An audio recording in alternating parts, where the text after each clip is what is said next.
Thank you very much. We are now with step 6. Step 6 is being called planning, budget and management. It sounds more financial now.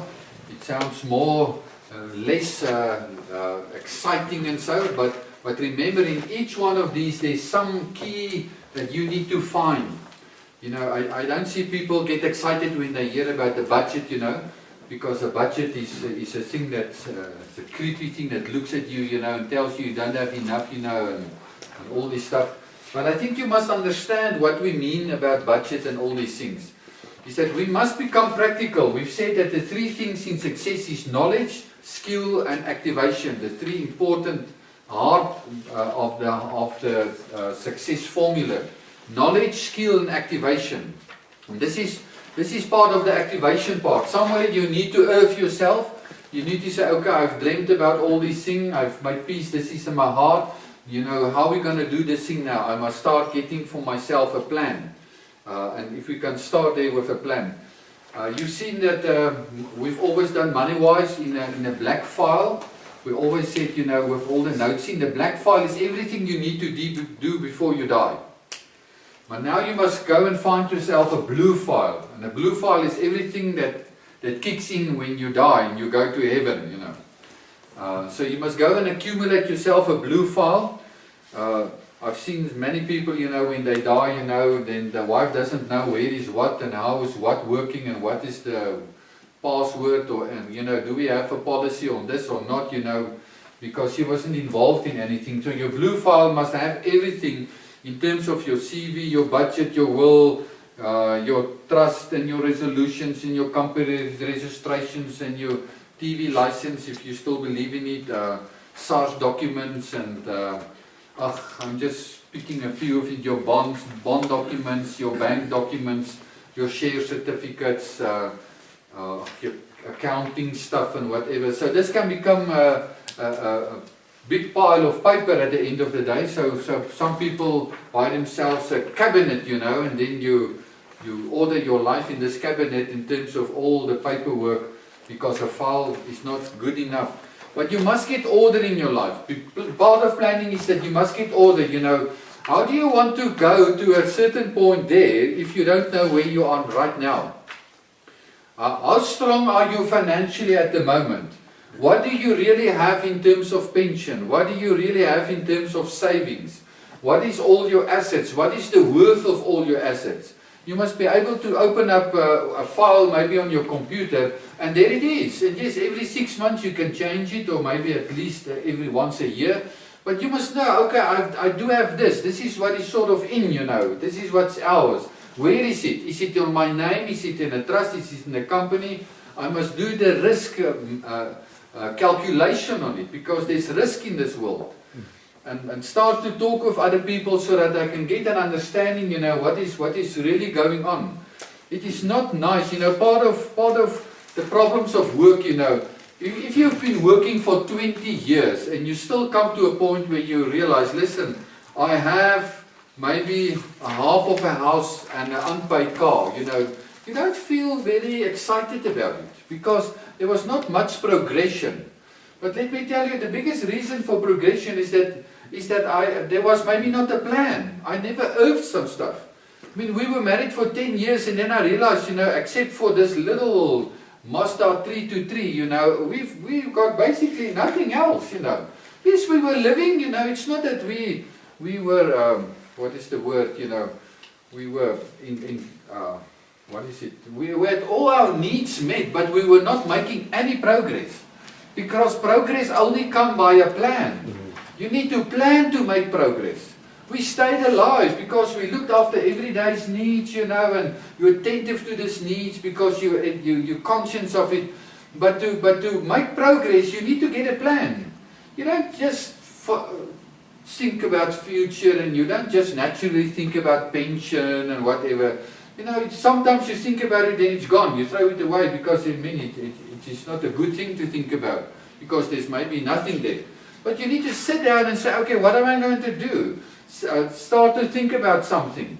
But the big point is, if you don't do it from a point where you know that you can do something about it, you know, whatever you've done up to now that's not good or whatever, get confidence in yourself, because it is your birthright to be financially provided, to have financial momentum, and to financially free, and to be a wealth creator. It is your birthright. It is who you are. It is supposed to be the normal lifestyle of your life.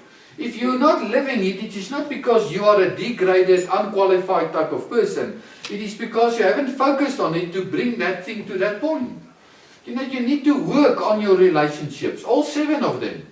I had to make time to sit down with the Bible, to read some books. We decided to go into property. You just don't jump into it and say, man, I'm a buffer in property. You start to talk to people. You attend a course here. You start to look at houses. You talk to sales agents, to get exposure in the field. And they say you need 10,000 hours in something to become an expert in it. That's more or less 8 hours a day for 5 years. And I've experienced it. After 5 years being involved in property, I could really say I can feel that I've got my hand on property. I know what it is all about. The thing is not running me, I'm running it. But in the beginning it was not very easy. You had this discovery, I've never thought about this, because no one told me about it. And so you went through difficult circumstances, but eventually at the end of the day you can get the thing together and it can become a success. Why? Because you are involved in it and you make a plan to get and to reach a certain point. We put down a plan for ourselves. After 10 years, we were good, but making no progress. And then we sat down and we say, this is a plan now for the next 10 years. And after 12 years, we've reached our plan. But how can we reach something vastly, basically financial freedom, that we've never even making an ounce of a progress in the first 10 years? Because we never focused upon it. We never thought about it. We never made a plan to do anything about it. So nothing is going to happen for you. No one is normally coming to you and say, listen, I thought about you, so I invested for you, and here is the package or whatever. You need to do it yourself. Yes, the world on the outside wants to tell you that you are not capable of doing it. But remember, there's no one that can do investment better than the captain of your ship. And I always tell people, and I'm fully convinced of it, and I've seen it in Moneywise, when you can realize that you are the broker, you are the investor, you've got a plan in you for your life, you can do far better than any broker in your life. I'm not against brokers, hear me clearly. But brokers are middlemen. And you give your money to them, and then you basically sign off your money, because they can lose it and they don't need to bring it back. Not say they're going to steal it necessarily, but it happens often.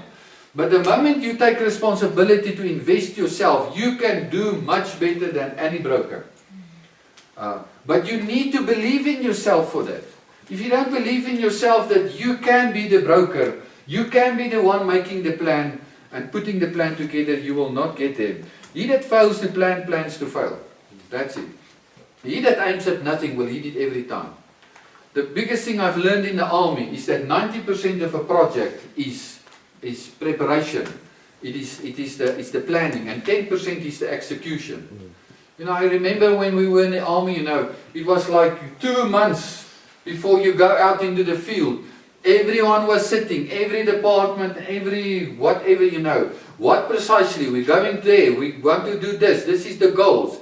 Everyone is working together. Everyone knows basically every day what everyone is going to do. It takes months to put it down. You just don't drive over the border there and we think, okay, what looks good, Maybe go you around there and I go around here. You were on the border. You're not, you were in the army or not? There was lots of planning. That was why our army was so good, because they were planned. Everything worked together, and no one could stop it because the other parties were just scattered around, trying something. No, you worked according to the plan. You don't deviate from the plan except you get an order over the radio that you now deviate and you do this or this. Because there's people at the back that knows the overall thing that's busy happening at the moment. You see, and you need to get that plan and get the thing for yourself and sit down and say, this is what we're going to do, this is how we're going to do it. Yes, you don't have all the detail in day one for sure, but from there on you start to work, and then your chances of success are much bigger eventually. Okay. The Bible says your gift makes a way for you. Proverbs 18 verse 16. You design your plan according to your gift and your passion and your purpose and whatever is in your life. Therefore it will be a unique plan. People come to me and they say, will it be good for me to buy this house? I say, I can just tell you what the house is. Well, it looks like a good house. If you buy, this is the implications or whatever. But I don't know if you must buy the house. How must I know? Because I don't know your plan. My first thing I always ask people is just tell me what is your plan, and then I will know what it is all about. Because maybe you must not buy property. It doesn't say everyone must buy property or invest in property or whatever. It's good, yes, but must we have one house, two houses, 3, 10, 200, whatever, I don't know. What is the plan? And you must go and sit with the captain of your ship, You must have fellowship with the captain of your ship. You must talk to him because he knows. Deep inside of him there is a blueprint. He knows what he was sent for. You must talk to him and listen from him, or if he's comfortable and feels that this is the right way to go. But you must believe in your own life because you are the captain. The plan is certain objectives that you work according that you're going to work from. A plan demands some focus in your life. You are the original and not the copy. Therefore, you have an original plan. There's a plan for your life. I have a plan for my life. My wife has got a plan for her life. We've got it's like, a plan for the marriage, a plan for our property or whatever. Everything has got a plan in it. And if you fails to plan, you really plan to fail. You will not make progress. That is what it is all about. A plan brings definite expectations. It makes it easier to get to some goals. You cannot go anywhere where you can't see. A plan makes you to sit down and see, okay, if we're going to buy this and this and this, and we're going to do this and this, what's going to happen? Okay, I see it's going to create a problem in this and then, but it's going to be good here, but there's another problem there. We will have to need people here. We'll have to appoint people, whatever. You must see the thing unfolding before you do it. Because you cannot go somewhere where you don't see it. It's important that we were created. The Bible says God opened our eyes so that we can see. That we can see the kingdom. We can see opportunities. The biggest thing that I am impressed with wealth creators is their ability to see. It is incredible what wealth creators see. And it is not that they are better. They've exercised themselves to see opportunities in every problem. They don't talk the problem. They talk the solution of the problem. I mean, I remember Shalom visited once a guy like this, then he stopped. Then, he takes him into town there in one of the cities in South Africa, and he just stopped there and said to him, what do you see? I said, well, I see pedestrians, the streets, cars. He said, no, where can we make money here? What do you see? Where can we make money? There's millions of money around here. Where do you see it? No, I don't see it. Where is it? And when he starts to talk to you, you sit there and you realize, listen, man, there's millions of money running around here. I haven't seen it. Why? Because I'm not exercised in seeing it. I may be so used in seeing the problem that I don't see the opportunity in the problem. And the way that guy, this guy, he was able to put about R1 billion of property on his name because he could see the opportunities. He could buy buildings that no one wants to buy because it is a dead, lost building, and he make it a money machine. Why? Because he could see far further and away than the normal person. And money is everywhere. You can make money out of anything in life. The question is, do you see it? And you must start to live a life where you start to see the opportunities, because there's opportunities in every world. In the share world, in the property world, in the IT world. There's everywhere money to be made. But you must see it before you can do it. And part of it is to get knowledge, but but to link into that spirit side of you, to get into a creativity mode, to look according to a proactive mode, not looking at the problem. You know, it's so bad, you know, when I read all this stuff about South Africa, you know, and we're in a bad state. We look at the government companies. It's bad. But listen, you put a few wealth creators in that companies, you know, I tell you, within 1-2 years, we've got one of the richest countries in the world. Why? It's got nothing to do with color of this, it's got to do with people that's living out of their capacity, out of their creativity. Not people that just wanting a salary and want to steal money or, you know, and whatever, giving a job to your brother or your sister. But the moment you put people into something, you know, that lives out and see potential, you change this thing like this. There's actually no problem in South Africa. The problem in South Africa is that we don't want to solve the problems. That's the problem. There's problems in all the world. The whole world has got problems. The problem is not a problem. The problem is that you don't want to solve the problem. Because we've got too much politics and stuff into it. I mean, to get enough power in South Africa is, what is it? It's really not that difficult. It's easy. I mean, I know a guy, he's an engineer. He built this wind turbines, you know. One of his wind turbines can generate power for 1,000 homes. He wanted to sell it to the government, but they said, no, we don't need your wind turbines. We've got too much power in South Africa. You know, 1,000 homes. It's a lot of homes.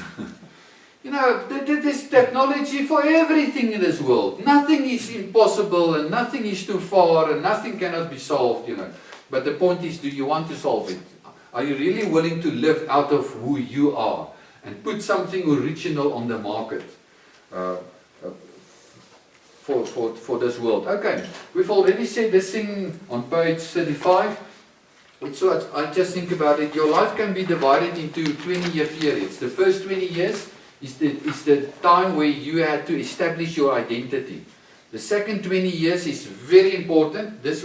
Number one is the most important. The second 20 years is the second most important, because there is where you establish your whole world in the community. Everything you're going to do, like marry, what car you're going to drive, what work you're going to do, what political party, what marriage, you know, how you're going to live, how you're going to do recreation. Everything you will establish your life between 20 and 40.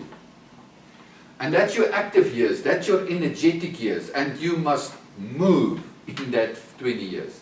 Don't sit idle around and wait for better days and whatever. Create the better days.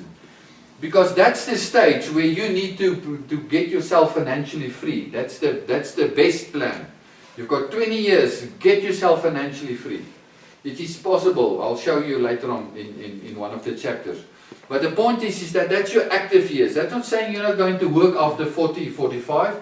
But you know, when you come to 40, 45, you know, you don't only want to work. You want to have more space, more margins, be involved in other stuff also. Your dreams start to, you know, surface more and more and say, what about me? What about me? It's not only about work. It's about life. There's more in life than just work, you know. And that's where the midlife crisis comes in. You say, but where's the money? There's not money to do this stuff, you know.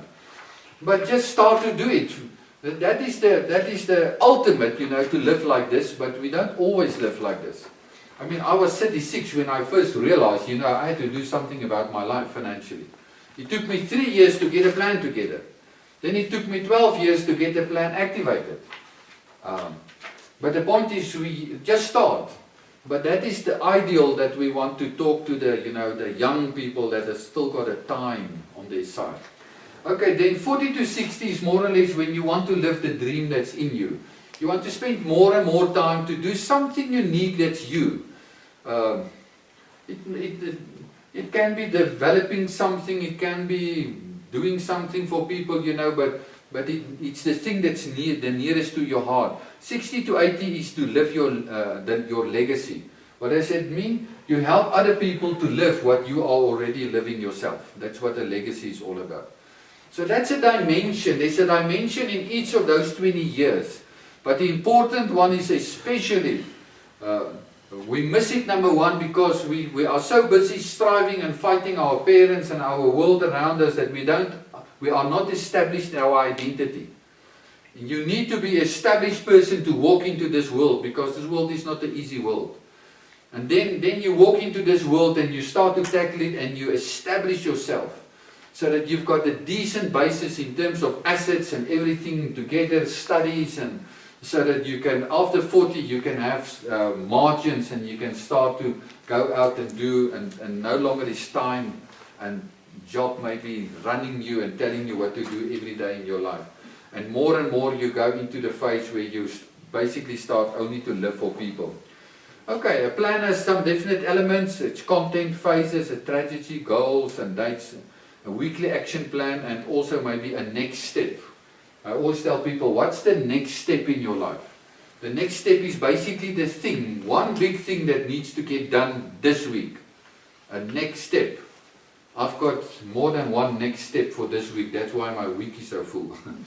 But you must be very clear with yourself. There's some next steps that need to get done this week. Uncompromised. It needs to get done. It's a big thing. It's the thing it's the thing that brings the progress.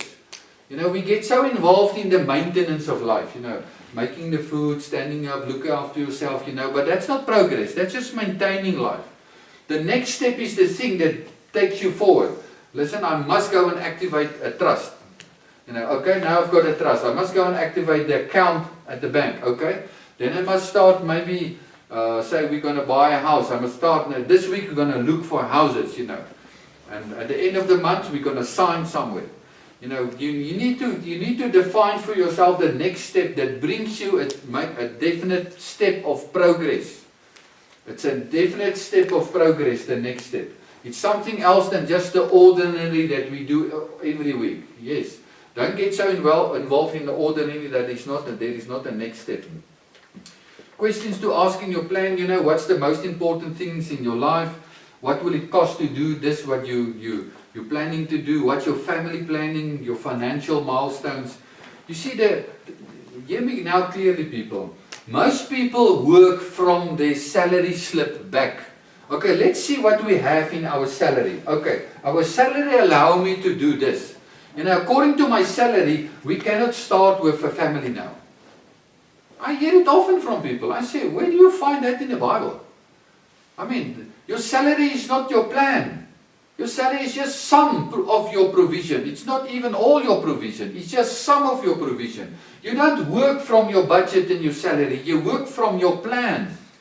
And most people do not have a plan. You know, I always in December, you know, when I maybe visiting church, I ask people, tell me what's going to happen next year.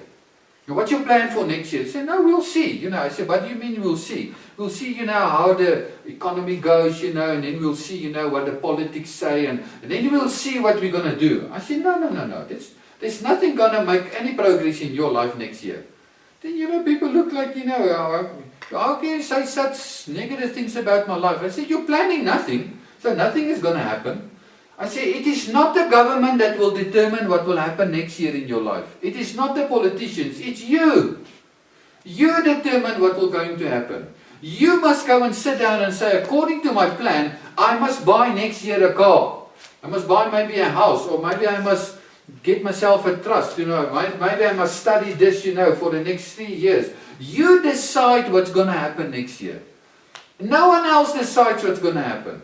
People live this thing, you know, we will see what's happened, and then we will react towards it. Now that's not planning. Planning means that you sit down and you say, next year this is going to happen. Klaar. I mean, I sat down last year and I said to myself, you know, I'm gonna take the first half of this year, you know, and I'm gonna finish 6 books. And I said to myself, okay, just finish 6 books. I went through it and said, so many pages. So I worked it out for myself and I said, listen, to finish it, I had to at least write 4 pages a day. Come what may. If you haven't finished 4 pages today, it's 8 tomorrow. Somewhere, but you're going to make it, and at least at the end of the week, you know, whatever is going to happen, you skip the eating and all the normal stuff, but you don't skip the 4 pages. That is not a compromise. That's no compromise on it. Otherwise, we're gonna not reach our goals. So maybe there's some days when we don't do two, you know, then the next day you 4, 6, that's it. So, and at the end of the day, I could reach it. It was possible. You see, but the plan determines the strategy, and you need to get some definite weekly, daily goals that you must reach. And say to yourself, but you know, this is what I must do to get there. Divide it for yourself in little pieces, you know, say, okay, let's see what we can do every day. No.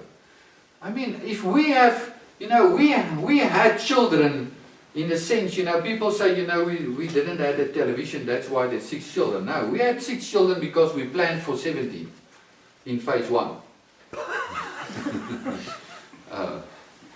It went well till 6, you know, and then we see, no, that's maybe enough, you know. But the point is, we planned for it. We never had enough money for the 6 children.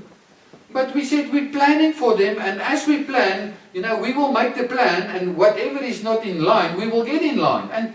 And so everything got in line as far, you know, as we went. And that's for, you know, every time, Marianne, she's laughing, you know, every time we got a child, they said, listen, the space is now, you know, we need to build, you know. With what? I don't know with what, you know, but at least what can I do? I went outside, and then I started to measure out the room, you know. At least you can put in the packs, I mean. That's one thing you can do. I say, well, let's start. We're going to build this room within the next few months. How? I don't know. But that's the planning. Because that's what we need. Where are you going to get the money? I don't know. Well, my next step is I can put in, this is where this house is, this is the next. I mean, we bought a little house with 2 bedrooms. We ended up in 6 bedrooms. 3 bedroom houses. Because we built it that way. Piece by piece by piece with nothing. No budget. Because we couldn't budget because there wasn't money to budget with. I mean, I'm not against the budget. But I just said, listen, this is the next step. And the moment we put in the packs, you know, we had enough money to buy sand. Then there was sand, another sand, you know. Then there was the bricks, you know. Step by step by step. And then eventually we finished the whole building. And then we ask ourselves, how did we reach this, you know? I said, I don't know. It's just step by step by step. But the most important point was the first point. We're going to build a room. That's it. It is not a question of we'll see. We're going to build the room. And we start from now. And everything that's coming in, we had always a saying with the children, you know, we're now in a building phase and everything is expensive except hardware. So if you need shoes, write it there on the what is it? Microwave. It's not that we don't know about it. We'll get to your shoes, you know. Maybe hang on a little bit with your teeth also, whatever, you know. But we've got one thing on the plan. And then suddenly this one is, then you say, okay, let's get all the clothing stuff, you know, this month, and then the next month we take all the teeth stuff, you know, and we fix it, and you know, we take one thing at a time, but we make definite progress. We cannot do everything together. It's too much. You get confused, especially with 6 children. And when I look back today, I say to myself, how did we happen that we end up here? We planned to end up here, and we had nothing to brought us here, but because we planned it, it started to happen for us. And we start to take the steps, although there was not even the money, we just took the steps and say, listen, this is the next step. I mean, if I tell you what is my next plan, it even, what is the word, it even scares me. You know, because your plan will always scare you. If it's building on a room or whatever, it will always scare you. Wherever phase you are, it will scare you. You know, but that's normal. It's supposed to scare you. It's supposed to outside and be the normal in your life.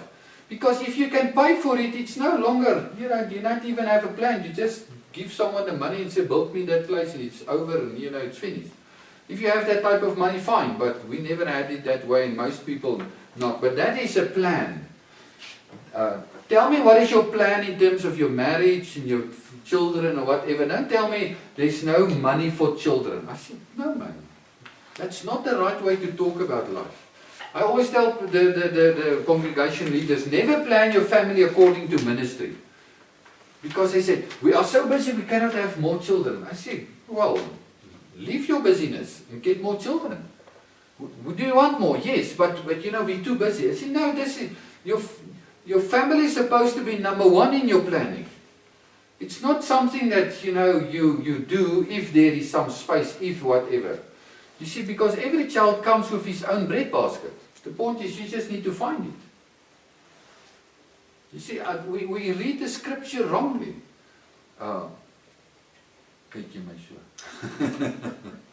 Okay. Listen to Marianne's stuff on raising children. It's also on the internet, Childwise. Okay, let's get to what is a budget? The budget is basically an exposition or an outflow of your plan. It's a systematic exposition that says, okay, this plan needs three main things, but then we bring it together, we analyze it, let's say there's a plan, and then there's a strategy, is basically when you take it into smaller pieces. But when you've got all the smaller pieces, and you say, okay, but the next step is we must say go and open up a trust. Okay, but to open up a trust we need, say, 6,000 rand. Okay, then it needs to come from the budget, to come from somewhere. So we start to need to budget. Now the average way that we think about the budget is that we say, okay, I take my salary slip and then I say, okay, here is 30,000 rand. What can we do with 30,000 rand? That's not budget. Because then you start with your salary again. You start with the plan. And every December I write down for myself a plan for next year. And then I take another paper and I say, to execute this plan we need more or less this amount of money. And let me give you a guess. You will have at least double every year what you have the previous year to do your plan. In my life it was always like that. It doubled every year. Okay, the children need this, everything, school fees, a car, petrol, whatever. You get yourself an end result. And then you see this is about double what we sort of, according to salary or donations or whatever we had this previous year. You say, but that's fine, because this is the plan. We just need to find it now. We just need to find a way how to, let's say, settle down this budget, or settle down, because the budget, and that's a very important thing, are always in the red. Just make sure it is for the right reason in the red, not because you've overspent on your credit card, but because the plan is always growing, and therefore your budget will always be in the red. That's normal, don't worry about it. It's supposed to be in the red. If it's not in the red, I assume you are Bill Gates. Because I don't think his budget is in the red. I don't think so. But the average person's budget is in the red, and it is fine. Make peace with it, because it shows that there is something happening in your life. There's something that needs to happen. It puts some stretching stuff on you. It draws out okay, what creativity can I draw out of me? Maybe another business, a sideline business, maybe I can go and study. What can I do to increase my flow of money? It's a good thing. Don't get stressed about it. And think, ek is in my glorie en ons gaan dit nie maak nie en ons gaan bankrot speel en stop those nonsense thinking. We could never anytime live any year according to, the plan was always bigger than what was the budget. And yet we are here now, 33 years married, and we're still alive, and it goes better every year. How? I don't know. Don't worry. Just live. Because life is about living life. It's not about worrying about life. Do you always know how it's going to end up, in terms of, I don't know. But that's the beauty of life. You don't need to know everything.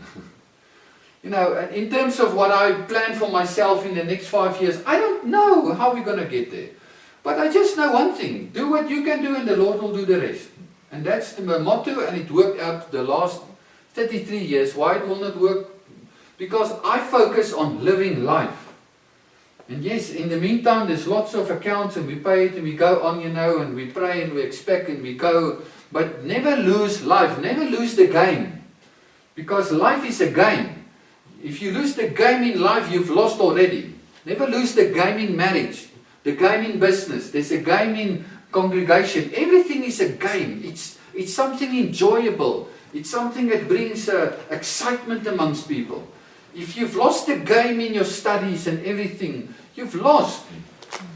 Don't look at it as this serious thing, God says, listen, don't be so serious. I'm your father. At least I know what you need and whatever. I don't want you to be so worried about life. I want you to live life and to really love it and experience it. Okay, so the budget is so then we take this budget, okay, that's say maybe double than the previous year. So then we see, okay, how can we bridge this gap of the fact that the budget asks more money than what I have? The first thing that you can maybe do is look at where you can discipline yourself more. Maybe you're drinking a Coke and whatever every 11 o'clock every day, and it's not good, and you can cut there. Maybe on whatever you can save another 2,000 rand a month. Yes, you can cut certain stuff, but you will never work out your budget only on discipline. You can sort of save some money. That's true, and I will really recommend it. But you will never get to this full solution of your budget problem by cutting. Because if you keep on cutting, you start to cut your dream. You start to cut your life. Now we no longer can go on holiday. We no longer can this. We no longer can this. No longer and then you find yourself living this little life, because according to our budget, we cannot do it.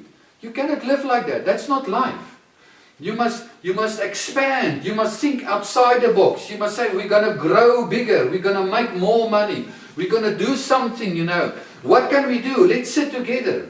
I remember when we at one stage we want to buy a piano and what's piano was at that stage, 7,000. And we didn't have the money. So we sat and the children together and said, what can we do? How can we earn money this December to buy a piano? Because we need a piano. And they suggest, let's go and paint a house.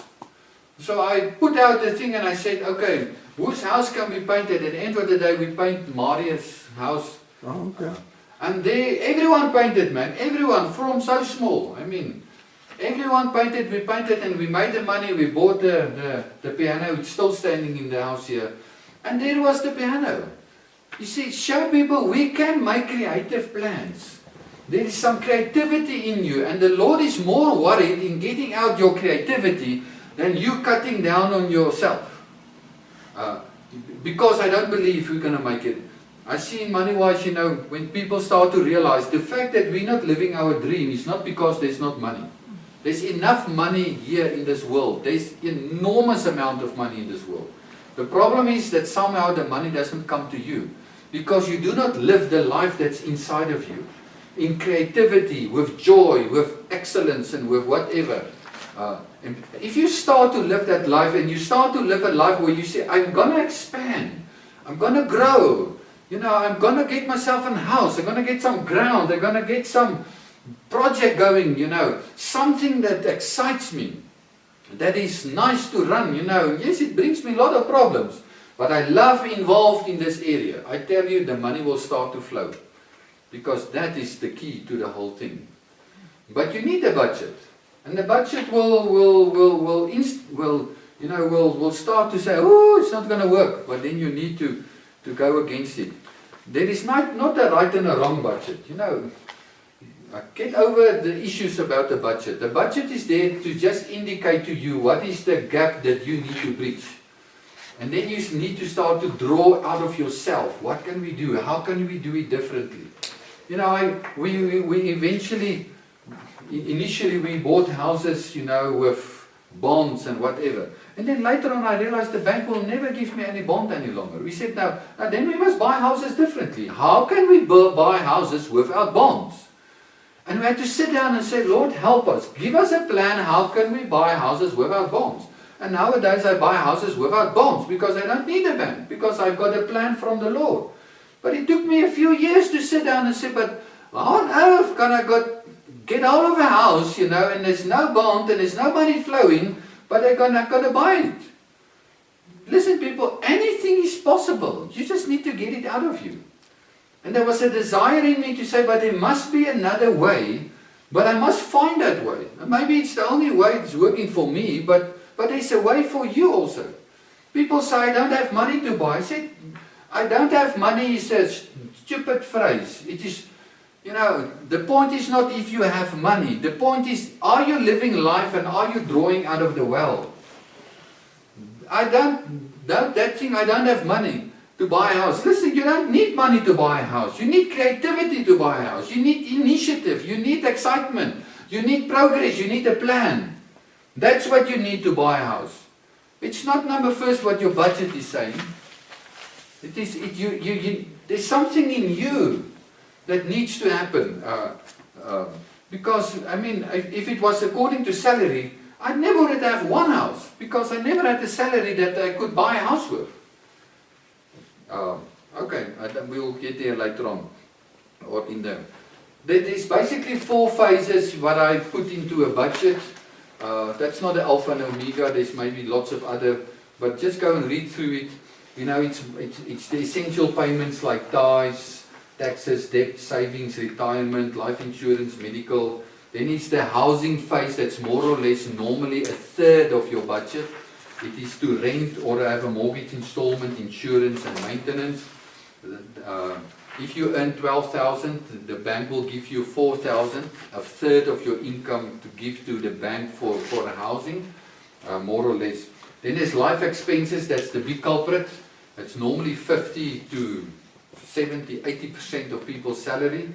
Life expenses, your vehicle, petrol, food, dining, clothes, telephone, household items, the maid, the gardener, banking fees, tuition fees, water and lights. This one is killing people. Because you cannot run away from this one. You need to eat, you need to move, you need to have transport. So people spend number first year, but this one is overinflated normally. Then there's the last one that we call luxuries, but supposed to be in your life. It's holidays, recreation, sport, hobbies, inheritance, personal development, financing your gift and ministry. This is the stuff you first bury. When the budget is not working out, you start to take this off the budget. I'm not saying it's wrong in essence, but you can do it, but you cannot do it till the end of your life, because then you stop living. You need to develop yourself. You need to have time for recreation and sport and whatever. Okay, so the average person, the moment we see these things, it becomes a problem, because if we can just look to the essential payments, I mean, the average person, I think, pays about 30% tax. Now you pay 30% of your money to tax, then the bank takes 30% of your money for your house, renting or whatever, then there remains 40% that you need to do the rest of your life. And I tell you, it's impossible to do it with the rest. So that's why people don't want to budget, because it gives you that thing that we are in trouble, big trouble. I know it, I'm talking about it, I know what I'm talking about. And it is, and all of us is going through it. But the point remains that if you cannot know where you are now, doesn't matter how deep is the trouble you're in, you must know where are you before you can go to a place further, because you need to analyze your trouble and say, okay, we cannot tackle everything on one. Let's take this one thing. And then for 6 months we take another thing up, we get a plan, because it's too overwhelming, the problem. The problem is big, people, it's really big.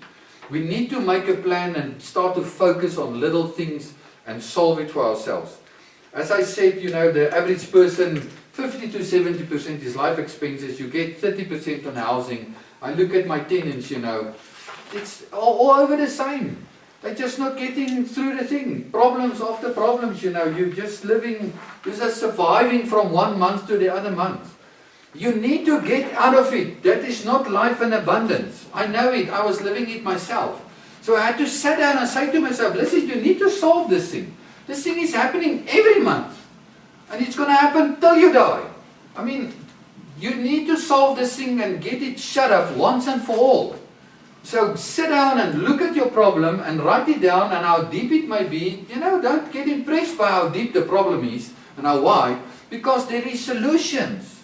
So we sat down and we said, listen, number one, get out of this thing that you need to rent. Get yourself a house, pay it off, because if you can buy a house and pay it off, you can remove 30% of money from you regain 30% of your money in your budget. Well, that can work, eh? I mean, if you move that section number 2 totally off your budget, you know, and you have suddenly 30% of your money back. I mean, that is big progress. That's not so impossible. That is, in sense, the worst case scenario, buying something, paying it off in 20 years. You have the 20 years, the average person. So just do it. But you can pay it off in 15 years. Maybe you can pay it off in 10 years. It's just up to you how long you want to pay on it. But the point is, in worst case scenario, we can regain it. But we did it ourselves, and then we realized, listen, this is not good enough. We need to make a better plan, a further plan, you know. And then we borrowed money on our existing home in a second bond. And then we bought a second home, and that home from day one was paying him and our home. And the next year, that house started to pay all our educational fees for the children. So I could move the educational budget away and say, listen, I don't need to any longer in my life budget for education, because I've got a sponsor that's now paying it. We call it tenants. I mean, in my case. So my budget became just smaller and smaller and smaller. So I find myself tenants that could pay my insurance, my water and lights and everything. I'm not paying water and lights. I've got a water and lights bill that will make you scary. You make you whatever, you know, but I don't pay it. There's people that's paying everything. So at the end of the day, I've got a few items left on my budget that I need to look after. So now life becomes very nice, you know, because I've got more money that I can now spend on myself, and I can do stuff with, because all these things on the budget are cared for. You can move it off your budget, but you need to make a plan for it. It's not going to happen per accident.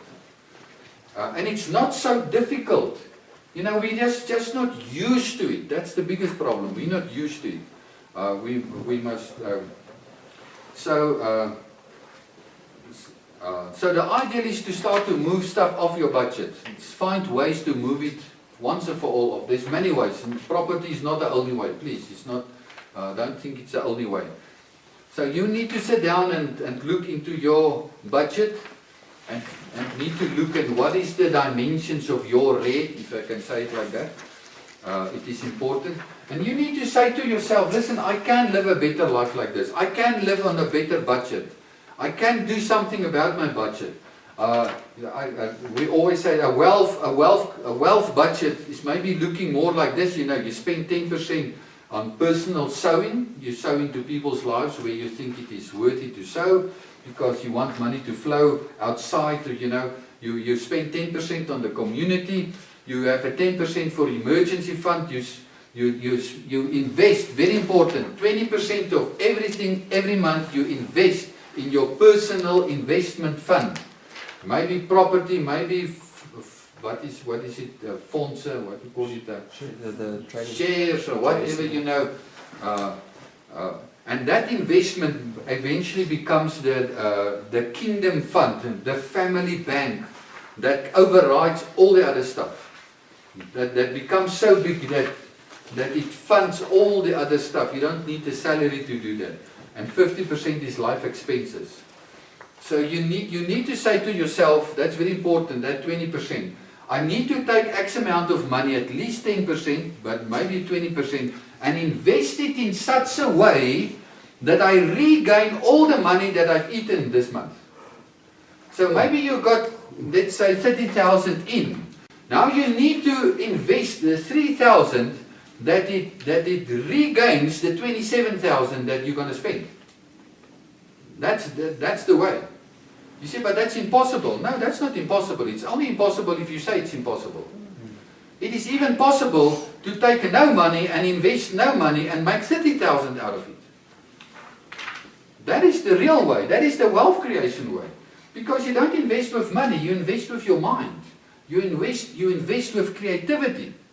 That's what wealth creators do. They don't put money down to make money. They put nothing down to make money. Because they found the key how to create money. Not to make money, not to work for money. That's not wrong. But there's a dimension beyond it called the wealth creation dimension, where you create money with plans and ideas, and you don't even put money down.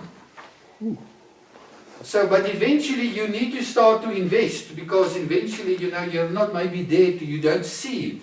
But as you grow, you start to see, I can make money without investing money.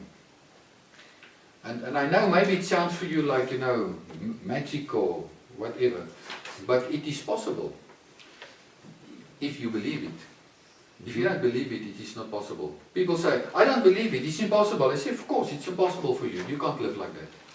But I believe it's possible and I'm living like that. And it's not because I'm better than you. Anyone can live like that. It is actually the calling on our life to become financially free. Because if money is running your life for 40 years, listen, then you are a slave of money. It's not wrong to work for money and get money, but money is supposed to start to work for you. You're not supposed to work for money for the rest of your life. You're supposed to, as further as you go in life, work less hours and earning more money. Then you're on the right way.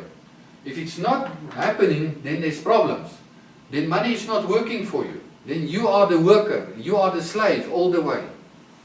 You must work less hours and earning more money every year of your life. Then you are in the right direction. Then you are an investor. That is the next course, is about investing. Okay, we close down with this one thing, management. In all of this, there's one thing that we don't always want to hear, and that is management. We've said already that the fall of man didn't come through sin, it came through mismanagement. Wealth creation is about management. Management in terms of how do you manage your time, your energy, your gifts, your talents, your car, your home, your assets, your health, your wealth, whatever. Everything in your life needs to be managed. You need to have your hand on it. One of your biggest problems in investment is that if you do not have control over your investment, you don't have management over it. The people that make money is the people that have direct control over their investment. The moment you put your money in some fund, it can make good money, but some other people control it and it can disappear. The people that make the most money are the people that are in control of their money. And you must get to that point, people, and it is not control in a negative sense of the word. You are supposed to have control. Because what were given in the Garden of Eden was that God gave you a kingdom, and He gave you the ability to reign and to have dominion over everything that He's given you. You have dominion. You have the right to bind and unbind, to loosen and whatever, to create. It is within your reach, and you must have it in your hands. And you must make that plans. The people that's going forward has got the things in their hands. They know what they're doing. And I've lost a lot of money in my life because I've not acknowledged this rule. I thought, no, it's a fine, so, and then suddenly things go wrong, and there's no control over it. And it's not that I want to control your life, it's got nothing to do with that. I don't have control over the plan. Because I've built it in such a way that you can, everyone is there, and at the end of the day there's nothing left. Because if it's your plan, you must have the control. It is biblical. It's the control over the thing. It's not control over people. It's two different things. I don't want control over people. But if God has given me a plan, I must maintain control over my plan. I must know management. And we recommend that you download for your Ace Money Lite. It's a little program. And then you take your e-statement, you just put it into this program, and there all your stuff is, then you just allocate, cars, food, recreation, whatever, all these different categories. And within 10 minutes you can have a total replay of what happened this month. The plan was this, the budget said this, but this is what actually happened. And then you need to tell yourself, why is there no investment this month, And you need to be honest with yourself. Why is the reason I'm not there? I'm not doing it. Because the management at the end of the day, the statement tells you the real story as it happened. That was the plan, but that is what really happened. And then I need to correct myself and say, listen, but I'm not honest enough about this thing. I'm not serious enough. I must get more serious. Maybe start with 2%. I don't have 10, but start with 2%. And just get into the thing and get it rolling. Okay, so the three things in terms of planning, budget and management, it runs together. People, it's something that was given to us that is helping us. It's not supposed to be a terror of a thing over your life. Yes, sometimes it's not nice to look at it, but you will get nowhere without it. But get to a place where it no longer just speaks red and red and red and the wrong red, but it speaks about the challenge. I still have red in my life. I don't think I will ever get out of it. Maybe if you get the Bill Gates, I don't think I've got that calling. But the point is basically, it's fine to have red on your budget because it draws you. Not to hide and to cut and become less, but to go out and to become more and to make more because there's some more in you. There's greatness in every person. Find your greatness. Be excited about your greatness because it's not you that made it, God made it. And let me tell you one thing, and I close off of this. There's only one thing that you can do for God to make Him proud. Only one thing. That's the only thing that He expects from you on earth. And it is beautifully illustrated in this, there's a family that had this one biological child, then they adopt another one, the two boys, they had the two boys, the biological and the adopted one. But for them it was their two children, And then in Christmas, they bought for each one this nice bicycle, man. And the biological child woke up, he saw this bicycle, he just took it, he went into the street and he was just pedaling up and down and up and down. He didn't even say thank you or nothing, he was just enjoying this bike, till the utmost of what it was possible to do. But the adopted child came to him and said, listen, I don't deserve this bike, I can't take it from you, it's too much money, it is too much this, How many years must I polish your shoes so that I can earn this bike? Now, which one of the two, did the parents enjoy the most? First one. The first one. Because as a father, I don't give you anything so that you must come with a performance attitude and show this, I'm not worthy, that you spend so much on me and whatever. No. I bought it because you are valued in my heart as this. Yes, maybe this first one forgot even to say thank you, whatever, but to look at him and seeing him enjoying what was given to him is the biggest thank you that you can get from people. And the only thing that God wants from you is to enjoy the life that He has given to you.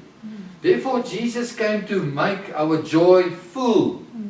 That you can wake up in the morning and maybe, with all this due respect, forget to have Bible study, but you are so joyful, you just get involved in stuff. You get involved, Yes, I recommend that you do Bible study, hear me clearly. But the point is, the Bible study is to ignite the joy in you for the day.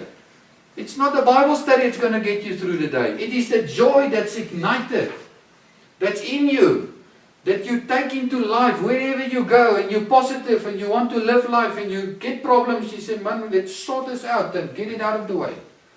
The biggest thank you that you can give God is to be what He has made you. Is to enjoy what He's made you.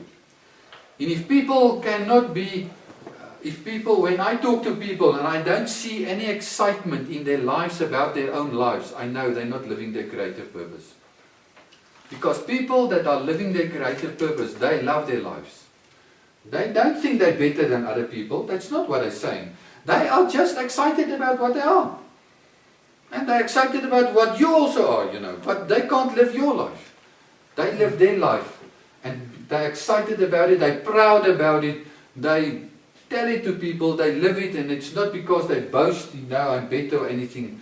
But I believe God loves it when you are what they've made you. The best thing that my children can give me is to live the life fully. Say, man, go out in the world and marry and have children and live and get involved with people and buy yourself stuff, and do the thing that's in your heart. I mean, don't sit there in a corner and talk about all South Africa, South Africa, South Africa. No, South Africa doesn't control what's in your heart. You control what's in your heart. Thank you very much. Awesome. Amen.